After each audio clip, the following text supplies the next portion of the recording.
Our next speaker is Hypergiant, and we're going to hear from Marc Boudria, who's the Vice President of Artificial Intelligence, and Greg Carley, who's the Vice President of Product Innovation at Austin-based Hypergiant. Hypergiant is an AI industrial complex for leading global enterprises and governments. Hypergiant solves critical problems for Fortune 500 companies and governments through its fully integrated approach of artificial intelligence product and service companies. The space where impossibility intersects reality, where companies speed beyond norms and realize an exploded potential, where light filters out the dark, and machine intelligence makes everything about your business more intelligent. Tomorrowing today is its slogan. So let's welcome Marc and Greg with Hypergiant.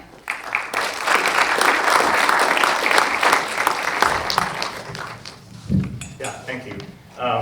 Yeah, if you like the copy, our content strategist is right here. I think she wrote a lot of that. So we like to build things up.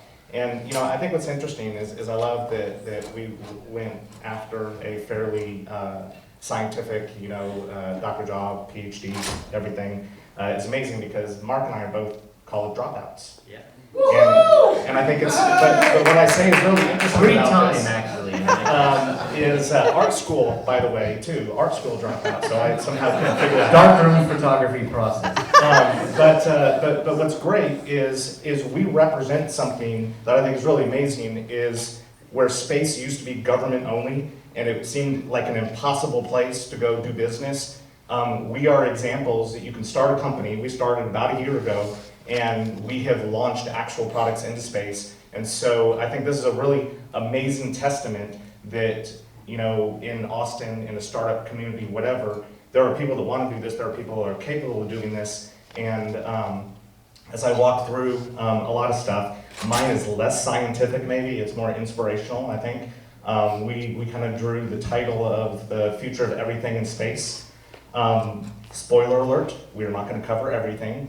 I wish we could in an hour, but I'm going to try to highlight a bunch of stuff. I tried to kind of categorize some things. So let's get started. We did just introduce ourselves, so I'm going to skip over this one. Wasn't sure how we were going to do that, but here is actually, and I think that this was alluded to, everybody at our company kind of believes this, right? That at some point we're going to have to be an interplanetary species, and at first that may be the moon, we may get to the Mars, but I'm actually show you some data of some other areas that are really interesting, because one thing at Hypergiant, we love data. We feel like we want to validate everything. There's a lot of data out there. A lot of this data has just been available. I mean, just the last presentation, it's amazing what we can tap into, and we even may have some projects that we collaborate around space debris and whatever, because we feel like that's pretty important as well. But you'll hear our CEO, Ben Lamb, he'll quote this all the time, and so as sort of a strategist or a futurist or whatever, we're often saying, well, I mean, if this is what we're saying, let's go figure out how to actually make this real, or what are areas that we can go invest into. So, to this point, I think starting with some of the data that was just released this year, there's a lot of reports that just came out last month around all the data, the Kepler satellite, which was retired in about a year ago, but a lot of this data is finally getting crunched, and a lot of universities are starting to publish. But it was amazing because out of all this, they've identified, over, 500 million, stars out there, and all those stars are starting to classify what planets around those stars might actually be habitable, which ones are, the exoplanets, which ones may contain water, which ones may contain, rocky, surface, all those kinds of things. And out of all that whole set, and it starts to break down here, really it was, the 4,100, they were saying, hey, these are all ones that we should be looking at. And then there's also a backlog of another 4,000. So there's 8,000 that were identified. And then it really starts to break down even smaller, that out of the possibly rocky, there's only 24, but still that's 24 that we're looking at, and we could take those 24 and start, kind of going deeper and saying, okay, once we've identified this, let's start looking at, what kinds of wavelengths that we're getting there. Can we classify those wavelengths to identify some of the biomarkers that would be signs of life?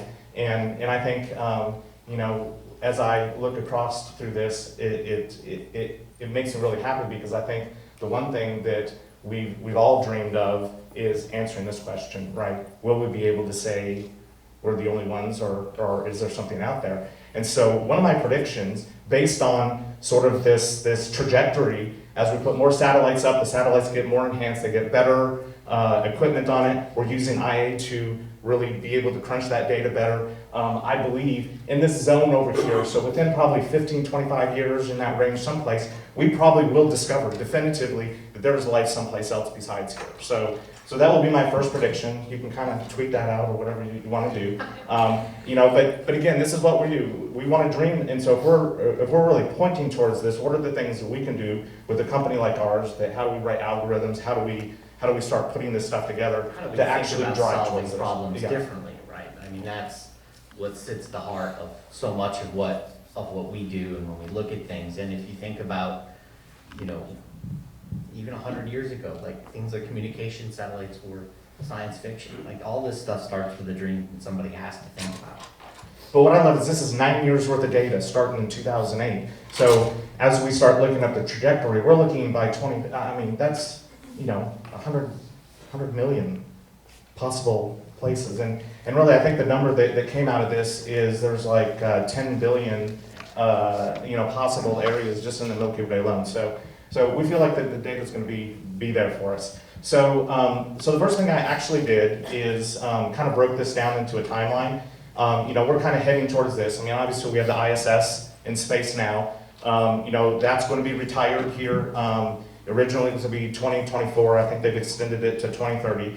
And a lot of the extensions will build off of that. And then, as we put new habitats attached to the space station, they'll start closing down the rest of it. So we're going to build the new kind of floating infrastructure off of what's there. But I think from a commercialization standpoint, we're seeing a lot of companies that are starting to do this themselves. Actually, some of the people that work for us have had a background with nanoracks and space habs and things. And so I kind of each of these I kind of put together sort of a nice little more visual of some of the things that we're seeing out there. And I think the one that may be most interesting is the idea of the gateway coming up. And that's what you're starting to see over here, to where the idea that from a commercialization standpoint, it's no longer the government is going to pay for all this. They're going to sell some of these modules to companies, to individuals. So like Jeff Bezos may own his own, like he's rich enough. You may have space hotels actually come out of this. That if you remember, 60 years ago, Hilton was selling hotel rooms back then. And it's funny, if you Google it, they have a whole history of this. But it may actually come true here, within the next 20 years or so. And and I think what this all drives towards is affordability to get to space, right? Because if you remember, to take up a ride on the Russians, it was what, 20 million, 50 million. It was stupid.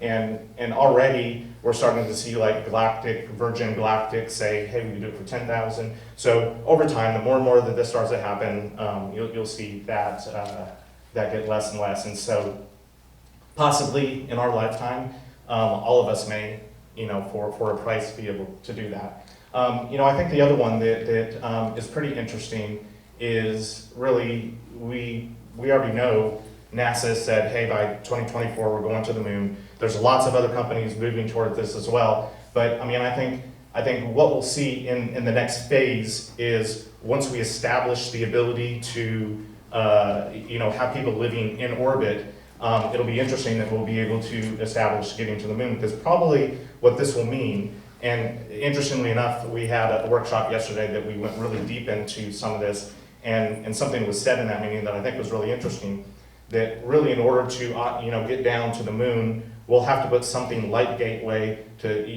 that's in lunar orbit, and we already know that there's ice at the caps, but from Earth, it's very difficult to land on that end of the moon because there's just not a trajectory that gets you there. So really, we would have to go to some station that's in orbit. We would have to position that station correctly above, you know, the top of it in order to actually lower something down. So it's really complicated when you start doing the math of how do you get a spacecraft from Earth actually to the moon, because the idea is if you're gonna actually occupy, we're gonna need resources like water once we're there, right? We're not gonna bring water out there. They cost too much. It's too heavy of a payload to take up, and we could not take enough to get to the moon. So in order to start doing these things, and I'm not saying this is going to be easy, and it may not actually happen in this timeline. I'm just giving you some guesses here. But the idea that there are resources that once we get to the moon, you know, there's sort of this idea of having robots that can do in situ type of building, that they're just going to use the Earth and everything else that's on the moon to actually create whatever structures and things there. So we're actually going to be more about creating products that do 3D printing with those materials and things like that. Or similar processes to 3D printing. Yeah. Not exactly 3D printing. And here's a few of the pictures that start to show what the early renderings of these types of things are. And remember, because without an atmosphere, a lot of this starts to get buried up, so to protect it from any debris that may be coming down. There's also less protection from radiation, so you're going to have to be able to have facilities that whenever there are these heavy radiation events, that you're going to be able to protect that. And again, eventually, you know, we're going to start mining there because again, it's a whole lot easier to create resources from where you're at than to bring them there. So, and I think part of the intent is not always to bring resources back to Earth in these cases, but there will be some materials that are built in space or laboratories that we will start building materials that we will bring back, because I think with you were mentioning the Amazon and the Kepler stuff and whatever, but I think one of the manufacturing things that are happening now is they're starting to stretch the fiber optics to a much higher fidelity. So when you run fiber optics underwater, say from one continent to the other, right now there's a series of relays that have to actually boost that, and they're starting to build products that you'll be able to have an uninterrupted stream across. So I don't think it's all going to be about putting things up there, that we will build some things, bring them back to make infrastructure down here better as well. And then, of course, we've all heard this. We may not get to the moon. I think there's enough people that are trying to do this that this is going to happen. I kind of agree that there's a lot of things that we don't know about this, but in order for this to happen, the moon has to happen prior to that, right? Because again, we're going to have jumping stages. There's no reason to start everything from Earth. There will be reasons that we would want to start elsewhere. And I think a lot of innovation is actually starting to happen in this area. Some of the habitats that they're doing with 3D printing is pretty amazing in this space. Again, you know, these are the renderings that Elon Musk and SpaceX, you know, like with their sort of rocket terminals, and you know, I'm not sure if it would be built on the surface. If you watched, if you guys like science fiction, the Mars series that National Geographic did, you know, they're actually down in lava tubes and things like that, which was pretty interesting. And so, you know, beyond that, this is kind of where I started, that we've started to identify a lot of places even beyond the moon that, you know, it's not uncommon that, you know, once we get far enough down the future that we will have propulsion, we will have spacecraft, we will have other places to get much further. And we kind of believe in this idea that we're starting to identify planets that are probably a lot more like Earth. They're going to have similar atmospheres, they're going to have similar gravity, they may have moons, they may have a lot of those other things.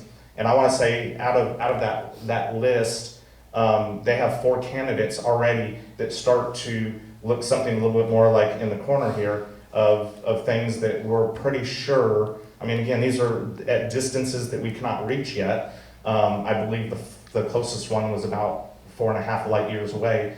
And so there's a feasibility that if we have the spacecraft to get there, that we could go further and do that. And again, there are companies that are starting to do this. And then the other one that we're going to touch on later is around the asteroids and mining and that type of thing. But there's an idea that we may actually be, putting people on asteroids as part of that workforce. And really, this is where the bulk of it is, and I'll hand some of this over to Mark here in a minute. Sorry, I didn't mean to take the stage so much, but I think this is where it actually gets really interesting, and this is where companies like ours have kind of stepped up to start doing this, and it's really starting to figure out what does that economic expansion look like once we start going to space. And the same thing, there's four categories here, and I think they all kind of, once one happens, the next can happen, and some of it will overlap. But I think what I mentioned earlier is we've got this sort of idea that we need some way to get to space that's not millions and millions of dollars. And if we're starting to sustain, like right now, we have at any given time about 5 to 8 people in orbit. I think as we progress over time, that will then eventually be 100 people, that'll eventually be 1,000 people, and before you know it, we will have a sizable amount of humans that are in at least the lunar orbit, Earth orbit, something along those lines. And again, I think it's interesting as we kind of look at some of the astronauts that have been up there and have been up there for an extended time, where you're looking at what are the changes over a year of being in low gravity or microgravity, and I think that's a little alarming. Coming back to see that there's like things that are physically changed in that person, and so we have to kind of look at that evidence, and we have to look at, hey, if we were going to send someone to Mars, it's about that same time frame. So it raises a question, really, can we leave them in microgravity the whole time, or do we need to actually artificially create gravity some way? And these are all questions that have to be answered, but I think we're not that far off. And then again, here are some of the examples. Some of the most feasible ones that are starting to operate are kind of on the left over here. That's the Dream Chaser, which I think goes into orbit next year. We've already got Virgin Galactic that's running. The one in the middle is actually one of my favorites. This is you can go do this today for $75,000. They'll take you up into the stratosphere attached to a balloon. And this is the if you remember a few years back, there was the guy with Red Bull that rode up in a suit and then came back down. It's actually the same company. They're called Worldview, and a matter of fact, their first promotion was with Neiman Marcus. It was one of their fantasy gifts that you can go on this whole family trip and go do this. It's about 5 hours total, but this whole idea of space tourism, I think, is really interesting. And again, it's still out of reach financially for a lot of people. But again, how many more types of things like this have to happen before that price comes down? The launch vehicles become bigger and whatever. And then, of course, the one that I like, and the reason I'm talking about this is if anybody saw the movie Ad Astra, they were showing this concept of the space elevator, and this is one of those things that has been around for a very long time, and the feasibility, just nobody could figure out how to do it. But I think it's interesting that Ad Astra is probably, from a science fiction standpoint, one of the most realistic, up to date, because it was just released this year, and there are a lot of concepts in there that's fun. And then I've seen these concepts forever, and interestingly enough, maybe not from Earth, but maybe from the moon, it's a little bit more realistic because the lack of an atmosphere that could make that a little bit more feasible versus here. There's some challenges, but I always like to put that in because it's been around for a long time. And so for manufacturing, So can I switch? It's weird not walking. So manufacturing is not something that's new to us, right? There was an entire industrial revolution about it already, and it's continuing on. And so many of the products that we touch every day are already created pretty autonomously. Many crops are harvested very, very autonomously. Machines are doing so much of that work already. To think about us fabricating and doing manufacturing in space should not be considered a huge sci-fi stretch, in my opinion. And I'm not the only one. But we can't take exactly the same techniques of what we do terrestrially and do that same stuff in space. Microgravity presents other challenges and a lot of other advantages. Things like crystallization excels in microgravity. It's more controllable, we can do it better, it's easier to do. A lot of the processes that to do it are really, really, really toxic here on the planet. Doing them in space doesn't necessarily have that downfall. But those sorts of approaches are what's going to set the stage. Like Greg was stating before, just the delta V required to get things off the Earth into space means we are not bringing materials into space. The materials for the future, for the expansion, for colonization, for everything else will come from space itself, whether it be asteroids and other things. Asteroids present really unique reasons for why we want to go there, and we'll cover them in a little bit, but it's all about doing the things we need to do in space. Now, like we were also talking, there will be some things that do come down, because doing things like protein crystallization, which is very, very difficult, and you can't necessarily do it to everything here on the planet, but you can do it and you have that ability in space. So putting something up there, getting that crystal, bringing it back down in a cryo, and then doing the x-rays on it to kind of get that blueprint allows us to make better drugs, allows us to make lots of other things differently. But we've got to want to do it, right? Like, just putting a 3D printer in space is a fun step, but it's not practical. The way that technology works today is a little bit different. We need to take different approaches, and it all comes down to that dreaming. I mean, Arthur C. Clarke dreamt up communication satellites, and that led to communication satellites, right? Like, this is an ongoing theme that I think gets left out of a lot of it, but nothing is too far-fetched. Everything essentially begins with that statement, right? And moving forward on it. And we have to focus on, we want to expand, we want to go other places. What do we have to do now? Well, we need resources, number one, and we need to be able to turn those resources into things that make sense. Like, we can use stuff like chemical vapor deposition to grow the struts of all the rocket ships and of space stations in crystalline form out of nickel. Super light, super strong, we'll do what we need to do. Those kinds of processes are what we need to be exploring and doing what they're trying to do those things in space. And there's not a lot of energy being put into that, but there needs to be more put into it. Yeah, here. So I'm actually going to back up for 1 second. So I wanted to kind of go through a few of the pictures that were up here. And I think to kind of illustrate Mark's point, like where you see this water having things inserted into it is a good example. If that was done on Earth, water on a table spreads out and it breaks down and the structure doesn't hold. This structure holds in microgravity, so you don't have those constraints when you're building things. And like when you're talking about the crystals and whatever, they're actually more pure because you don't get all the kind of impurities in there, because there's nothing that's actually causing that to aggregate or agitate in the mix of those.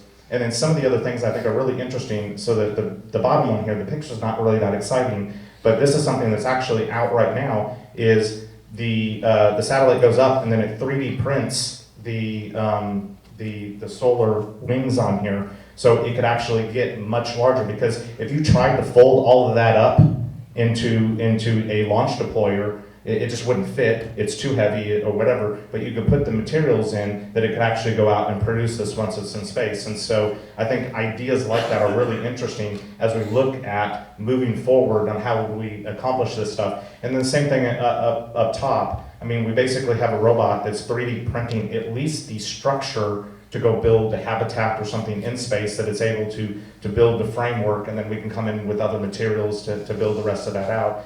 And then all the way here on the left is, I think you know, when we go to some place like the moon or like Mars, that you'll actually send robots that will go do most of the work. I mean, here we're collecting materials, and then we go into a, you know, a fabricated factory that then could produce the items that we need to build, you know, right there on the spot, which, you know, absolutely has to happen. And then of course, I put this one up here, just the wrench, because it's even that simple that we don't even have to take tools up there if you could just print them on demand. And that way you could print whatever you actually need versus just taking a bunch of stuff thinking, oh, I might need these, or having to store things or whatever. And honestly, you could recycle that and then go print something else out too, right? So you're creating an environment that allows you to be really flexible within that space.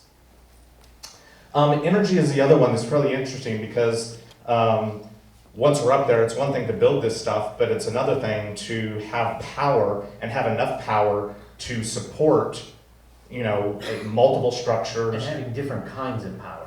Well, exactly. And you know, as we talk about what we're doing on Earth, right? We have all the pollution, we have weather change, we have all these crazy things from really not being good stewards of this planet.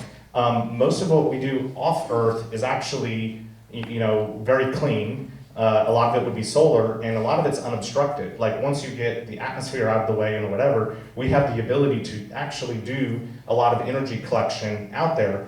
And one of the examples I may have you talk about, Mark, is once you're out there and we're collecting this, because you had sent me the article where you can actually beam energy, you know, through a laser back down. So we could technically have all these collectors, you know, out there, possibly even just on the moon, right? That we could put a strip around the moon that allows us to collect this, and then actually have a way to beam that. Do you want to talk about that a little bit? Because well, I mean, there's a lot. It's really interesting research that they put forward in that article, and I think there's a lot of other things that we can be doing with the laser stuff.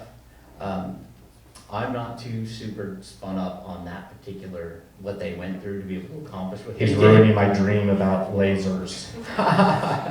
No, I'm just trying to kind of level set my own reality with an understanding of what the work that they did there. I think we can use them for other things on that too. I mean, that's really an intriguing proposition. I think though, I still struggle with, okay, so you're beaming it back, but maintaining a continuous beam with something that's synchronous with the orbit, that just seems, it seems like a lot of things to juggle. So he's not going into the future with me far enough is what's happening. I'm struggling, and that's what this is all But what about. Mark is talking about is right, because one of the experiments that we did earlier this year is we put laser reflectors up on one of the satellites that we launched, and from the ground, I mean, literally, you could take a laser, you shoot it up, and you measure, you know, what the potency of the beam coming up, it reflects down, and we measure the degradation coming back down, and there is a lot of loss, right? So we know just out of the box that technology is going to have to improve. But interestingly enough for me, this goes back to a project back before I did anything in space, and you're going to remember this because you were there. Well, you know, one thing though, so we're talking about beaming it back to space, but if you don't have that same synchronous problem when you're beaming necessarily out to something that's in, say, deep space or interplanetary space. Well, right, and even communication between satellites. So then using that technology makes a lot of sense, right? This is where it all flips. We all tend to think of everything as having this terrestrial grounding to it, when in reality it doesn't have to, right? I just struggle to understand how energy could come down from space, and instantly the terrestrial struggles prevent that.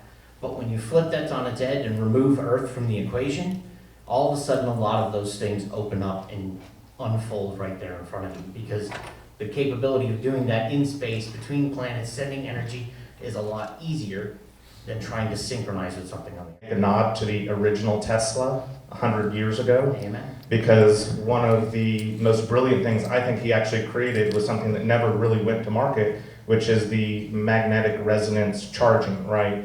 And we've experimented. There's companies like Witricity that are doing this today, just in a isolated distance. But the idea is that we can actually transfer a charge from a device to another device, and it happens wirelessly. So I mean, if we did this on Earth, this means we no longer have plugs in our homes. You could just hang a TV on any wall, that type of thing. And so I think there's a potential of doing something like that at a much larger scale from space eventually.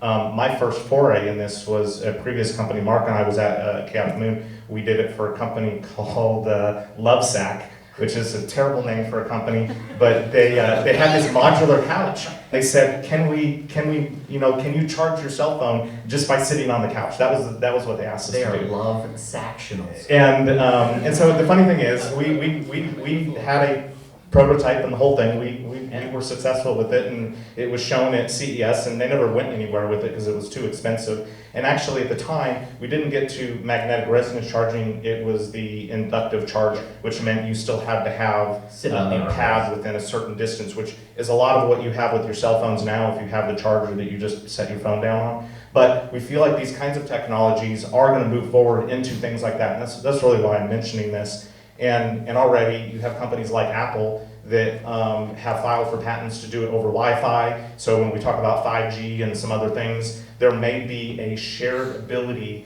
that when we're transferring, from a space internet, that we could actually be transferring energy on those same wavelengths and whatever. So it's not impossible, and I'm a believer that we can get to something that is really taking advantage of the sun and bringing it back to Earth. And we're going to always have solar down here, but that's limited to what we can actually do up there. Because I believe from space, we can capture about 25% more energy than we can actually down below, because the atmosphere actually blocks a lot of this out.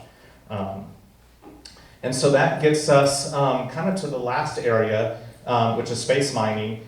And I don't believe this image will ever happen, because that's a lot of equipment to probably haul up to get someplace. But I thought it was a really cool image, so I just wanted to put it in here anyways. Not to mention that turning thing that's digging is just going to send stuff everywhere. There's nothing to stop it from coming. But I think Halliburton's going to try to do this, is my thought.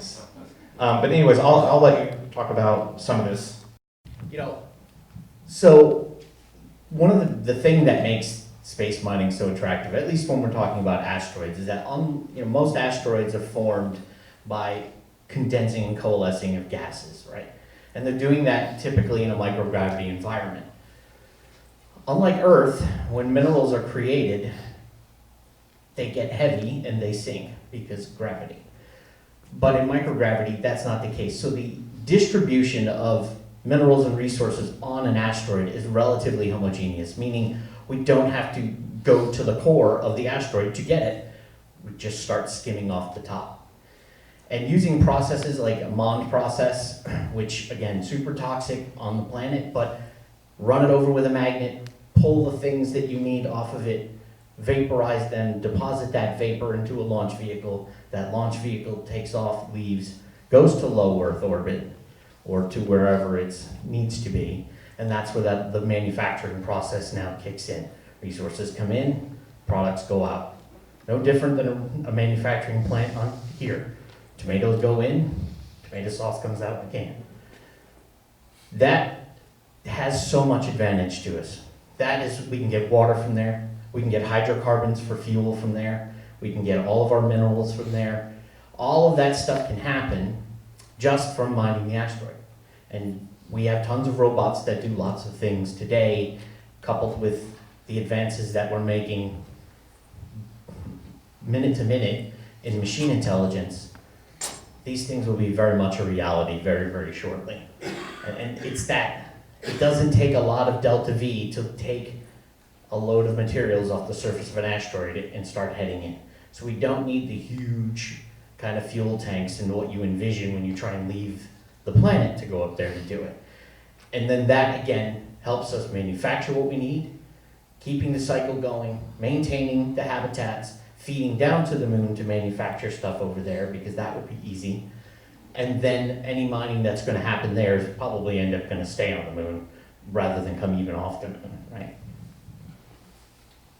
Yeah, so Mark mentioned fuel, and there's lots of materials on here, including helium, that is what we use to make jet fuel. So the idea is kind of in the bottom left here, there may be a version of this that once we attach and find an asteroid, we can actually turn that into a gas station and we could steer satellites in to refuel if they need to. We could have spacecraft refuel if they have to. So when you start talking about how do we start to put an intergalactic highway together, that we can start positioning some of these out there. Once we capture where these are at, we can put some kind of propulsion on these to position them where we need to, so that we can intersect in the future with these spacecraft. And so what it does is it starts to make this seem feasible. Like, again, there's lots of work. I'm not saying we could do this today, but as we're looking to 80 years, 100 years, whatever, I believe that we've already done all the components. Yeah, I believe today. We just this- haven't done them in space. Yeah, just today, I think we already have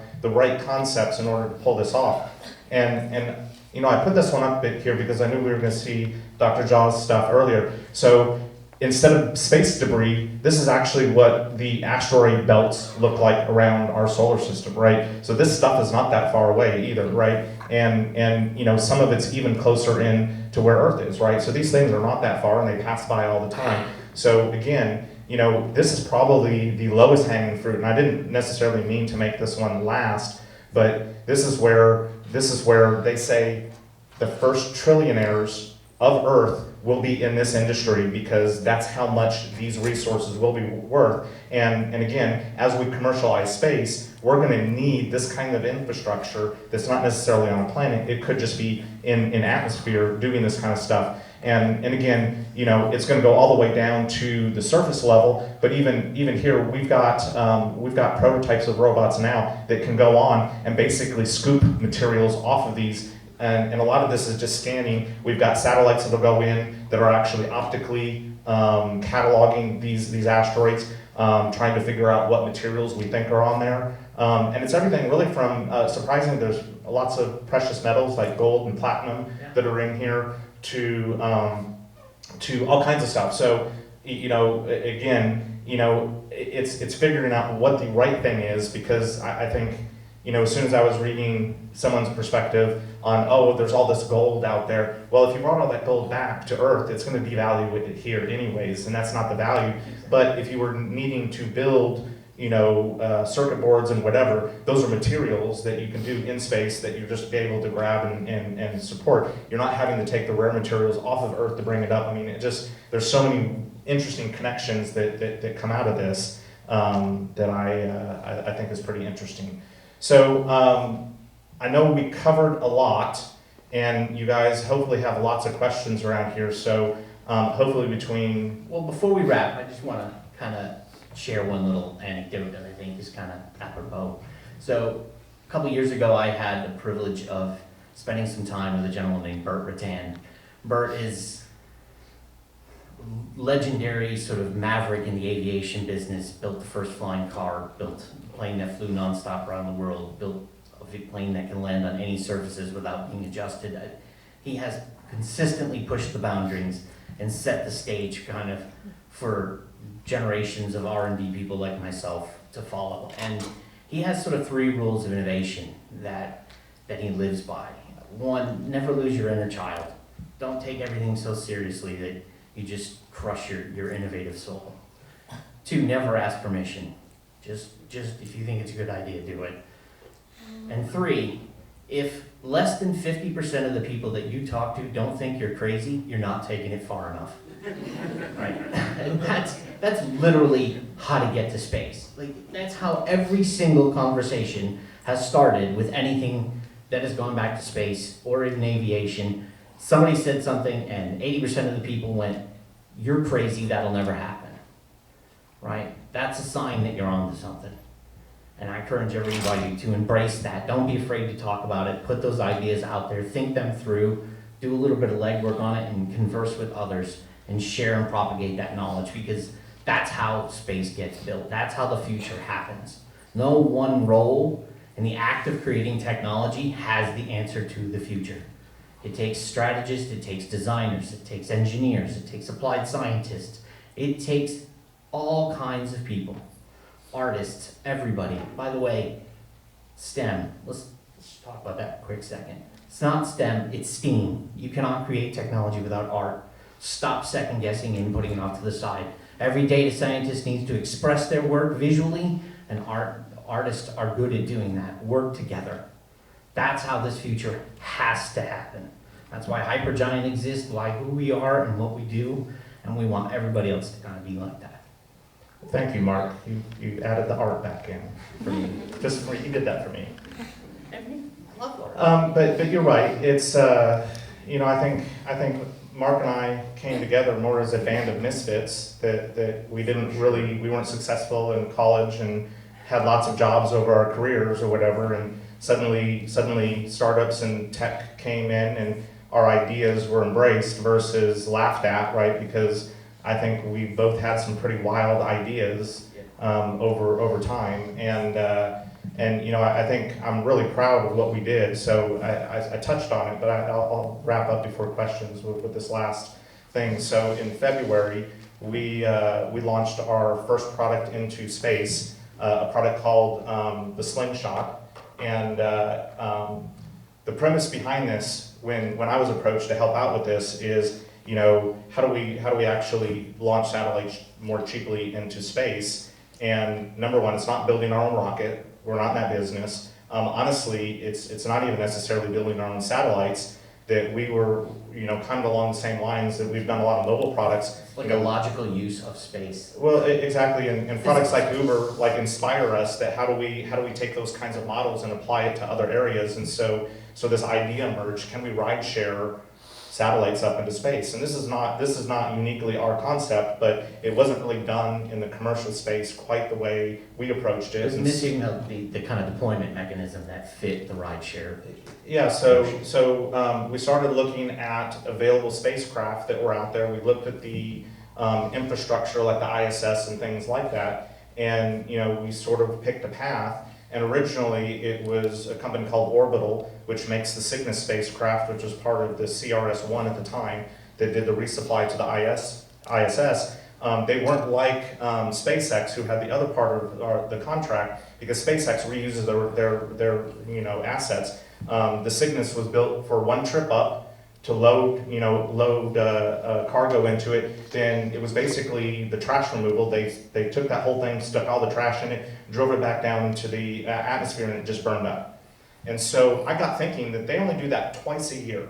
So what happens during the 6 months between when it's at the space station and coming back down or whatever? Like, is there an opportunity for us to maybe reallocate a second mission of the Cygnus? And so that's where the idea came from, that, hey, can we actually launch satellites from that spacecraft? Because now we're not having to rebuild the whole rocket, we're not having to build a spacecraft to go do this.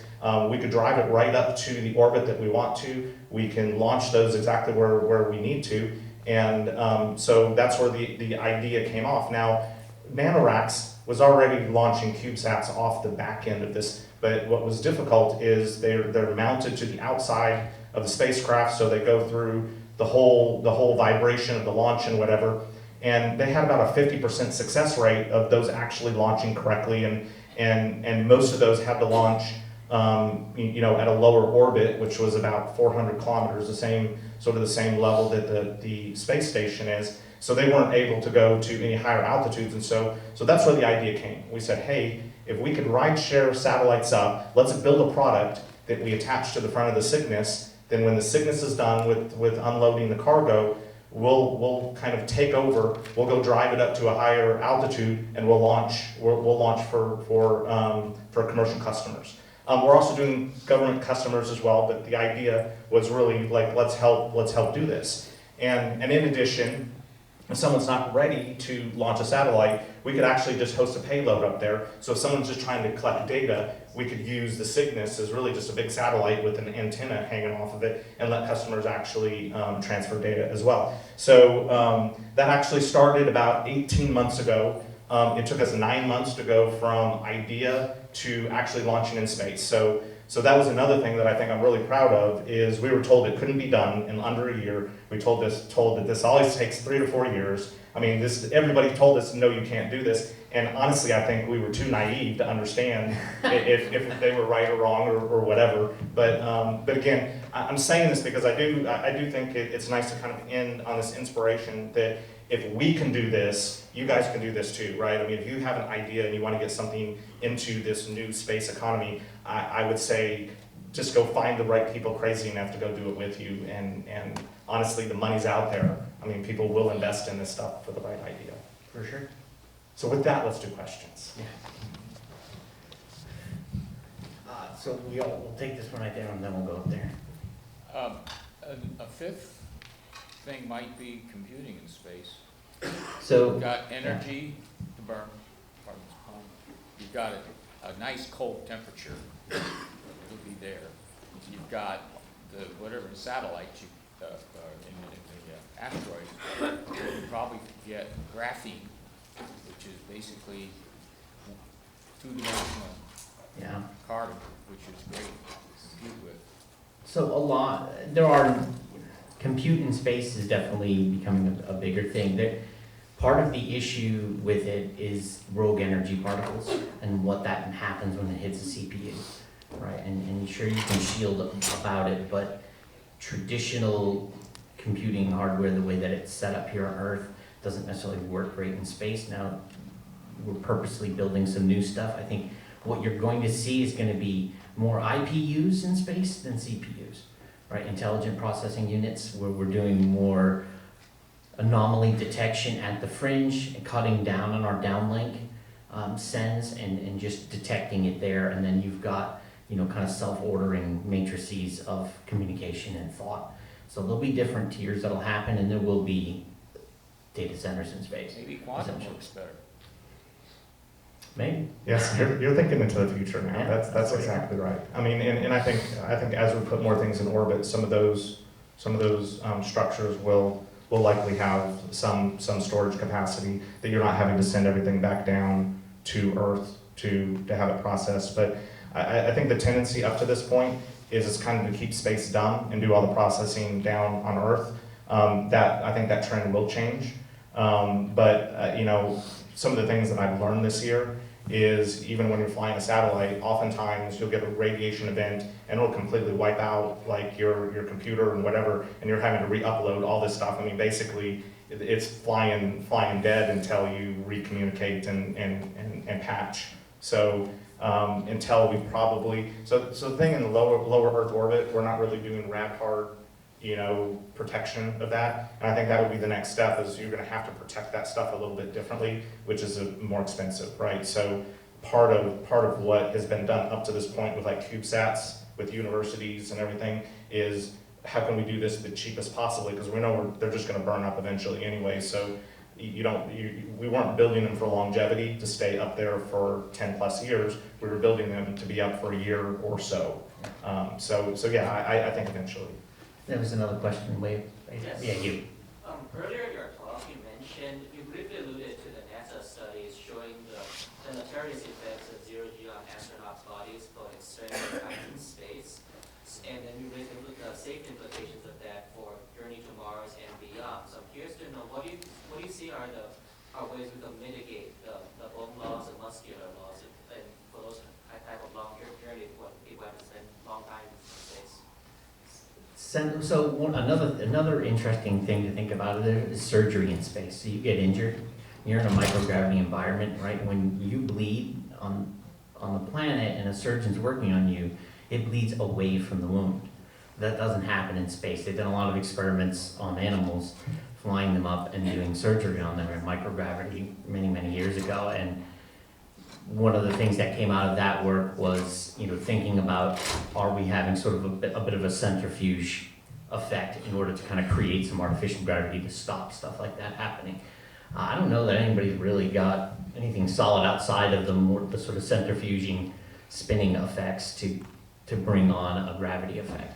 Yeah, and I think what I would add to that is I think what Gateway is starting to lean into, in the Von Braun and a few other habitats, is we're going to have to simulate gravity a little bit stronger in those environments, which would start to we would try to get it as close to Earth as possible to possibly mitigate some of that. But yeah, that's one of the bigger problems I think leaving Earth poses, is what's the physical things that are going to change within the body, because already, as you know, on the space station, they're basically required to do vigorous exercise for about 3 hours a day just to help kind of build keep that muscle With up pressure and- straps. and whatnot, right? yeah. Things that are holding them down, giving them resistance.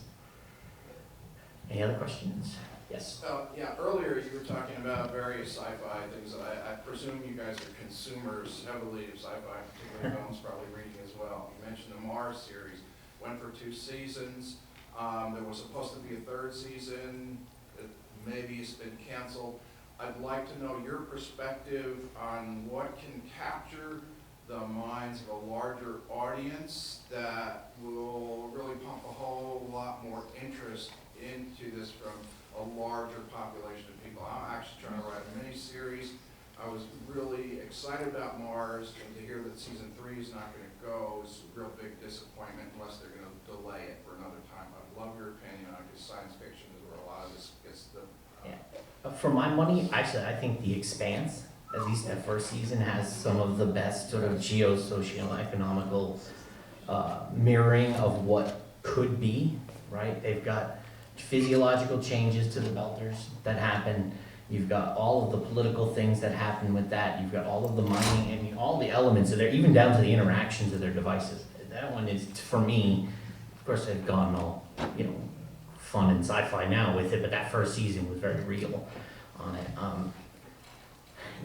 I think part of the struggle with some of the, for me at least, I struggle between sci-fi things that are too fantasy based or too scientific based, or right. I want things to be more scientific, more based in reality, more not so out on the fringe of things. But I think if you haven't been exposed to that sort of thinking through education and through your experiences in life, that might be an area that makes it harder to kind of digest that level of things. But in my opinion, when you design and build something for the average, you really don't solve for anybody. So my advice would be, if you're into this fantasy aspect of it, you should go into it, because versus trying to do something that's going to please a broader audience, you should target on an audience that you like. People who are broader will get brought in by the others. That's my 2 cents. Well, and actually what you said is interesting because really the interest in space has not changed since the 60s. About 30% of America cares, the other 70% would rather see the money spent someplace else, even today. Even with Elon Musk, who I think is a great showman and whatever, but I do believe we rely on pop culture, which is Netflix shows, its series and whatever. And I love the Mars series as well, because it's a close representation. Now, of course, I watch it and go, well, that's not right. When you kind of go, oh, well, geez, they're making some liberties here. But that's I'm with you. I like it to be closer to reality, to where it's believable, and that's why the more recent stuff is, to me, better to watch. If I go back and watch something 20 years ago, it's hard to hold up to what we know today, that is just so far out. But to science fiction, I think this is where we dream first, right? That a lot of things that you probably saw in science fiction 10, 20 years ago are starting to come real now, only because that idea was planted way back then, and somebody says, hey, when is it going to be feasible to actually do this? Because back then it wasn't, but now all of a sudden some of those things become a reality.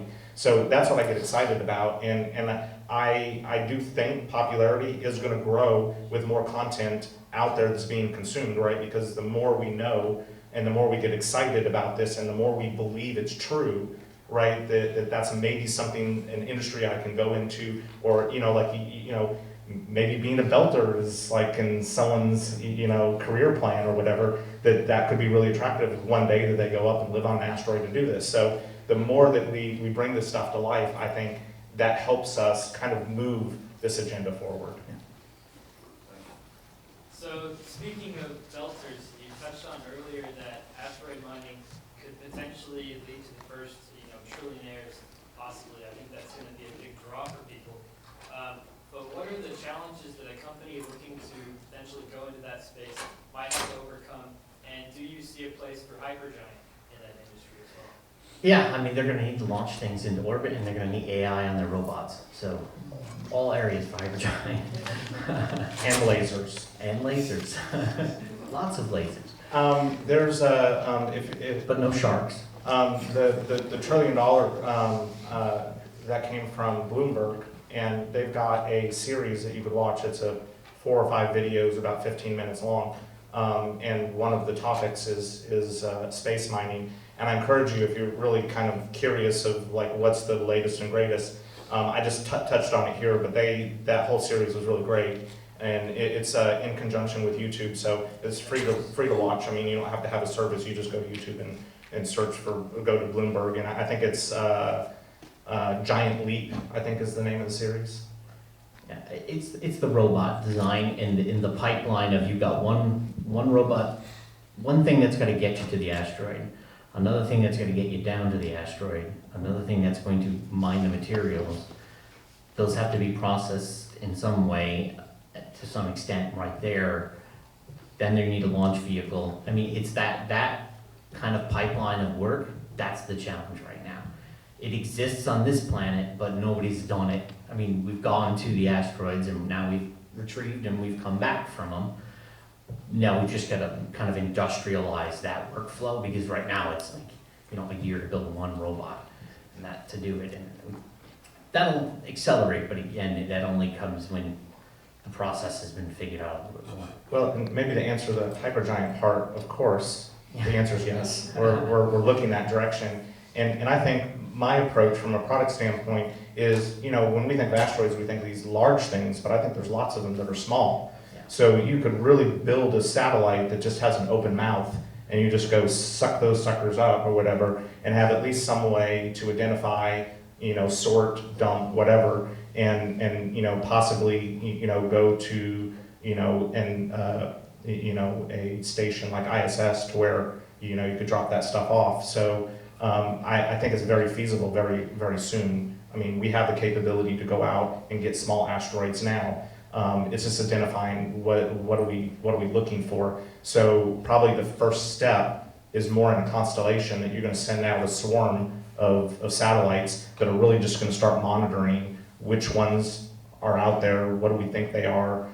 There's 3 classifications of asteroids now. So, it's really just determining, where they are, and then, because we're a business, who are we going to sell materials to, right? So who's the buyer on the other end, and then what's the business model between that? So that's really how we approach everything. So when the time's right, I think yes. Is there anything, even for you guys, that's like too far out there that even you are like, that's beyond where we would consider? Like antimatter or dark matter chambers or I mean, nothing's off the table. Well, tell them about the interplanetary internet. The interplanetary internet. Yeah, that was an interesting phone call. It's a real thing. Yeah, it is a real thing. It's actually something we're thinking. It's all in theory now, and we're setting up the infrastructure that if we were to actually do this, what would have to be there. And so that's a lot of the role I play. Is we have an idea, then I go figure out, is it feasible, is it real, or what would have to be in place in order for us to get there. So sometimes we might put that on a horizon 5 years out or whatever of actually being able to do it. But the idea is, with the way that the planets, we're not always going to have a direct line of communication, so we're going to have a constellation, be able to transfer. like relays? Yeah. Relay around, and so that's really interesting. The antimatter stuff comes up all the time. And I'll just tell you the one hands-on story I have. I spent some time at Johnson Space Center, and my handler for the day on all the tours or whatever talked about on the ISS, they put a magnet up top just to see what kind of crud that they can, because they would hear, just like it was described, you hear these tings, all day long of just little debris hitting it. And so they were like, well, I'm just curious what's out there. And one of the materials they believe that they found on there is the antimatter of helium, and a small sample, but in microgravity it still holds together. When we've tried to reproduce the same kinds of things on Earth, like it falls apart. So That's the crystallization piece. I have a suspicion that they know more than what was even shared with me. And if you think about the moon has stuff hitting it all the time. So if you were actually to go start sifting the surface or whatever, there may be larger deposits out there. But right now, that's one of those things that I don't know if this guy was just pulling my leg or, it's just like, you're just going to casually tell me this story. I'm not sure whether I believe it or not. I want to believe, right? And I wish we would have raided Area 51 to see if we can get some of the antimatter propulsion engines that are stored there. But, because that would have told us for real. Yeah, I hope that But there. nothing's off the table, it sounds like it's just a matter of time and eventually it'll. Yeah, it's really whoever's crazy enough that wants to go pursue something. Really, I mean, no idea is off the table now. I mean, we've heard some pretty nutty things. I remember we had the guy that came into our lobby that said he was from the future. Do you remember this? And he came to warn one of our co-founders to stop doing what he was doing, and you're just like, yeah, that's the territory. That's cool, I wanna work somewhere like that. Yeah, we had to change our policy at the front desk and all that kind of stuff. It was like literally one of the nuttiest things. I mean, and he even dressed the part. He had this whole crazy like. What if he was, though? He was warning us. Well, and in all defense, that was around South by Southwest, and we had done the taser drone. Yeah, that was. And so that sparked a lot of people and controversy. Yeah, I think yeah. Okay, Yeah. is that it? Oh, that's not. You just were holding me. All right. All right, thank you all Thanks, so much. everybody. Thanks, everyone. Appreciate it.